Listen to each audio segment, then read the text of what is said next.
ever noticed how loud the world gets when you're unsure of yourself? Everyone suddenly has a suggestion, a strategy, a step-by-step. But what if your purpose isn't something to figure out? It's something you remember once the noise dies down. It's not the kind of silence that feels serene and meditative, the kind that feels uncomfortable, like withdrawal, like you're tuning into a station that you forgot existed. If you've ever felt torn between what you should want and what quietly keeps tugging at you beneath the surface, this conversation is for you. Because sometimes the loudest part of your life isn't your truth, it's your conditioning. And when you're surrounded by other people's voices, even your own desires can start to feel pretty confusing. So in this episode, we're not mapping out a 5-year plan or assigning your life a job description. We're doing something much more subtler and authentic and way more courageous. We're learning to listen to the subtle patterns in your story, to the questions that keep returning over and over again, to the parts of you that already knows, but you've gone quiet because no one asked. Through the lens of James Hillman's Acorn theory and Parker Palmer's Let Your Life Speak, we'll explore how purpose often emerges when we stop performing and start paying attention, especially to the things that we've been told are either irrelevant, inconvenient, or unimportant. Because what if those pieces, the ones that you've minimized or dismissed, are the very clues that you've been waiting for? You've been told that purpose is something you find by collecting data. I've done my human design. I've taken all the personality tests. Take the quiz, read the book, narrow it down to one passion, and just turn it into a plan. And for a while, maybe that helps. It gives you something to chase, some bit of direction, some illusion of progress, but eventually something doesn't add up. You keep doing the right things, checking off the boxes, following advice that looks good on paper, but instead of feeling clearer, you feel more disconnected. I've definitely been there. You know, in the first video, I shared how I tried to do it all the right way, follow the path, live the structured life, stay on that linear path. And for a while, it looked like it was working until I woke up one day and realized I didn't recognize myself. I had drifted so far from who I thought I was. And even though I couldn't fully name who I wanted to become, I could feel it. Something inside of me wasn't aligned. My outer life and inner world were no longer speaking the same language. Because when your inner world feels quiet, conflicted, or out of sync, no framework can substitute for the deeper truth trying to emerge from within. And maybe that's the real turning point, not another search outward, but a return inward. Not a better formula, but a better question. The truth is, most of us were never taught how to listen inward. We were taught to plan, to achieve, to choose the direction and then just commit to it. But we are rarely taught how to ask, is this direction actually mine? Because it's one thing to build a life. It's another to build a life that's aligned. And that kind of life doesn't come from force, it comes from listening. James Hillman, he's the author of the book, The Soul's Code. He proposed something radical. He said that the soul arrives with its own blueprint, what he called the Acorn, a unique pattern or calling already embedded within all of us. Not something we earn, not something we achieve, but something we remember over time. He wrote, we dull our lives by how we conceive them, meaning if we only see our life as a series of goals to hit, we flatten the deeper story that's unfolding underneath. Hillman believed that our task isn't to construct an identity from scratch, but to uncover the threads of who we've always been. And often those threads don't show up as certainty. They show up as quiet pulls, fascinations, repeating dreams, restlessness that just doesn't seem to go away. But if we're only looking for answers in the outer world, we miss what's already been forming inside. Parker Palmer wrote the book, Let Your Life Speak, says it like this. Before you tell your life what you intend to do with it, listen for what it intends to do with you. And I love that. Let that land for a second. I'm going to say it again. Before you tell your life what you intend to do with it, listen for what it intends to do with you. It's a reversal of the way most of us were taught to approach purpose. We think it's about making life bend to our will. But what if life has been trying to shape us, to grow us into the exact person that pattern needs? Palmer also talks about listening to your life the way you would listen to a friend who's been trying to speak to you for years, not with an agenda, but with curiosity, with humility, with the awareness that some truths only arrive when you stop interrupting. He writes about a season of depression where nothing made sense anymore. None of the roles, none of the identities, the things that used to define him. And then he realized the voice of his life hadn't gone silent. He had just been too busy performing to actually hear it. And maybe that's true for many of us, right? The signs are there, but they don't scream. They're like just quiet whispers through the questions that won't leave you alone. The things you loved before the world taught you to be, realistic, the strange sense of home you feel in certain environments, even if they don't match your current life. And so the invitation here is simple, but it's deep.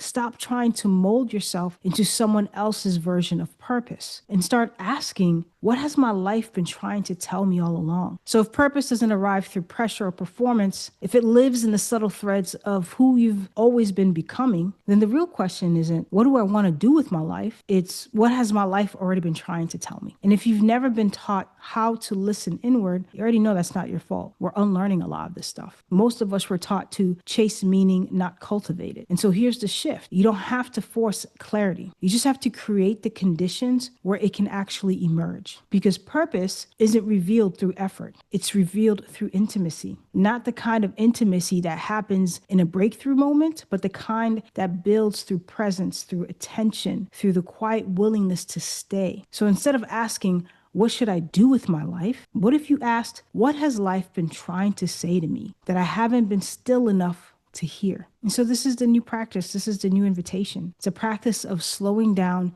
just enough to notice. It's a shift from chasing answers to making space for the ones that are already rising.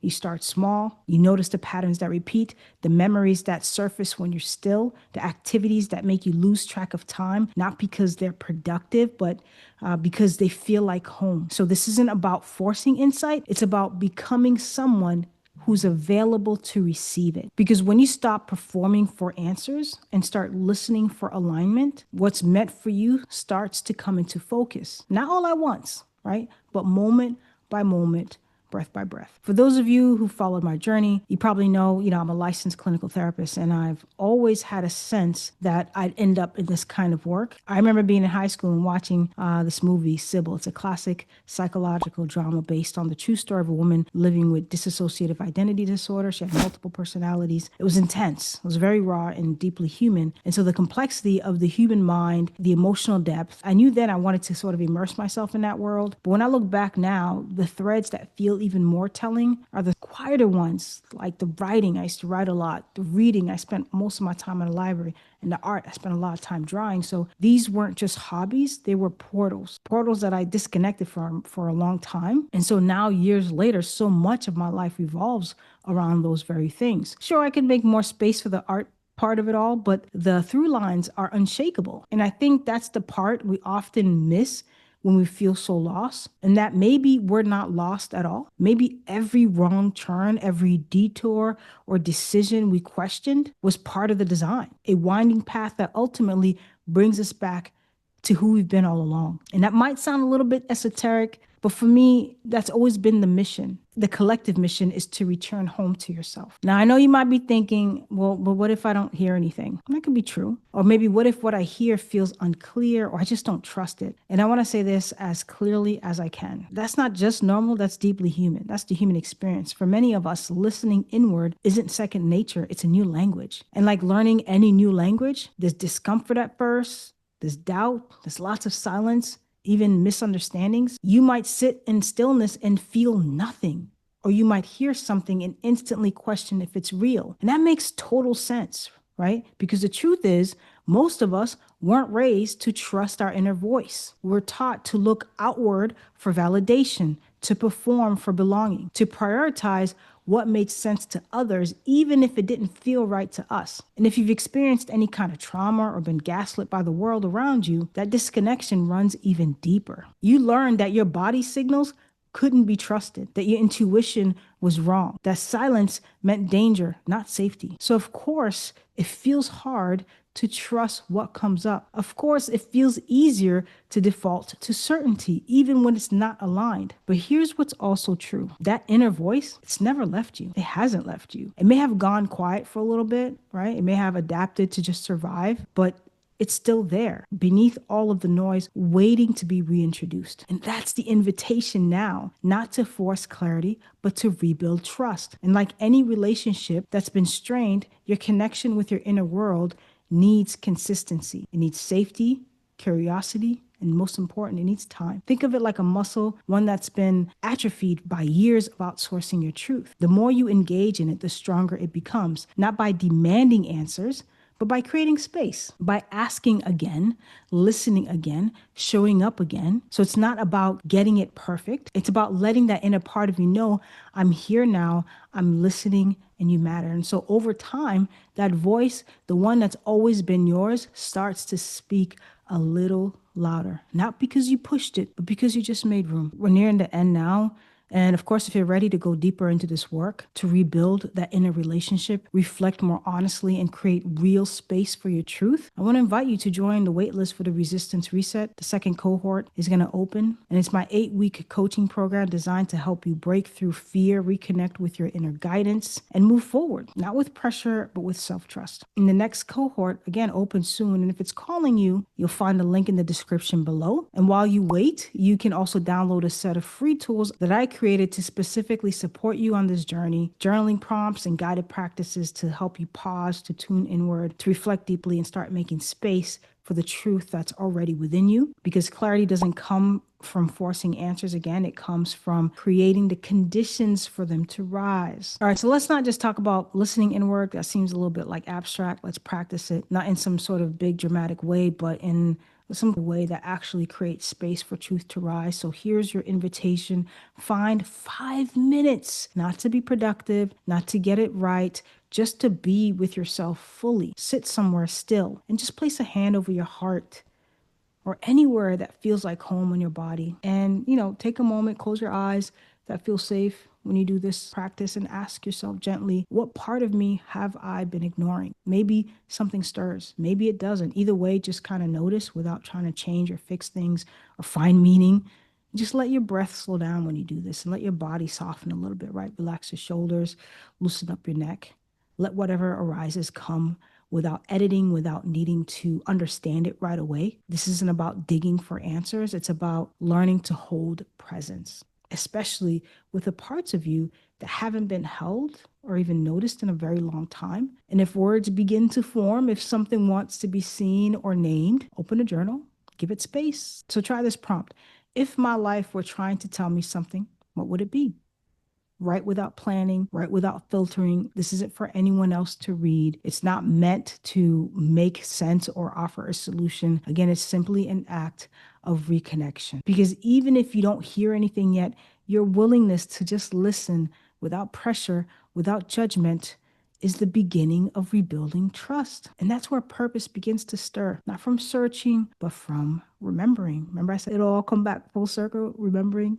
Sounded abstract in the beginning, but now I hope it's starting to make sense. So again, these are the kinds of practices that we go much deeper into inside the Resistance Reset, not just learning how to hear your inner guidance, but how to actually trust it without spiraling into doubt or overthinking. So if this series has been resonating, just know that this is just the beginning. I'll be weaving in more practices, reflections, and grounded frameworks as we go. So, keep tuning in and giving yourself space to just receive what lands.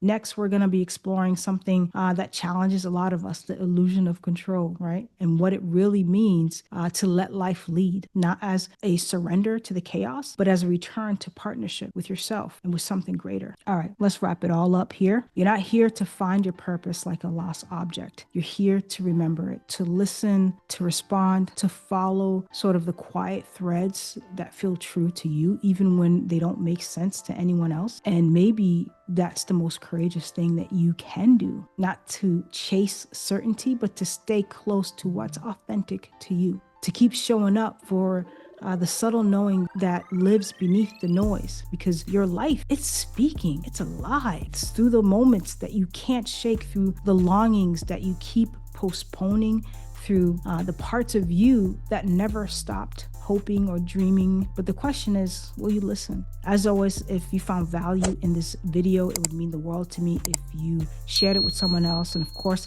subscribe and join the community. The more people that like, the more people that subscribe helps grow the channel. In this kind of message helps reach people who need to actually hear it. And the more of us that change our lives and do this deep inner work, the world becomes a better place to live collectively, right? To be in. But as always, thank you for watching. Thank you for listening. And I will see you on the other side of change.